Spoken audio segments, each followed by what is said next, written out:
एक क्वालिटी ये थी कि वो इतने क्लिष्ट थे, मतलब उनकी जो भाषा शैली है वो इतनी ज्यादा क्लिष्ट है, उनके जो शब्द हैं उनका जो चयन है वो इतना ज्यादा खतरनाक है कि लोग उसे समझ नहीं पाते। इसीलिए उन्हें क्या कहा जाता है, कठिन काव्य का प्रेत बोला जाता है ना ये शब्द। इसी तरीके से यूपीएससी में अगर आपको सिलेक्शन चाहिए है, ठीक है, तो आप सामान्य से ऊपर उठिए।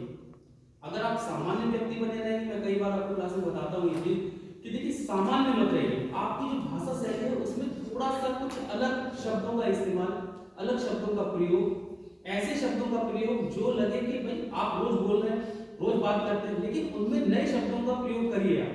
जब आप ऐसा प्रयोग करते रहेंगे तो आपको क्या होगा, वो चीजें आपके लिए इजी हो जाएगी।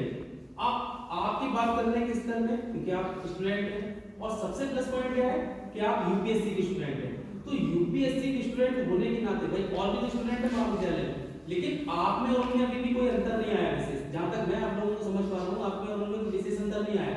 क्यों नहीं आया? क्योंकि इतने दिन के पढ़ने के बाद भी मुझे लगता है कि कोई भी बच्चा अपने शब्दों में, अपनी वाणी में, अपने वाक्यों में उन शब्दों का प्रयोग करता हुआ नहीं दिखता जो उसे सच में करना चाहिए। एक यूपीएससी की जो डिमांड है वो लोग आप प्रयोग नहीं कर रहे हैं, ठीक है। और जब इसीलिए क्या होता है कि हिंदी मीडियम के बच्चों का सिलेक्शन नहीं होता है।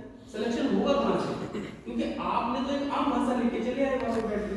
तो अगर आप आम बने रहेंगे, कॉमन मैन बने रहेंगे, फिर आपका सिलेक्शन जो है वो डामाडोल स्थिति में बना रहेगा। इसलिए आपको थोड़ा सा अलग हटके उन शब्दों का प्रयोग करना है जो डिमांड में रहते हैं।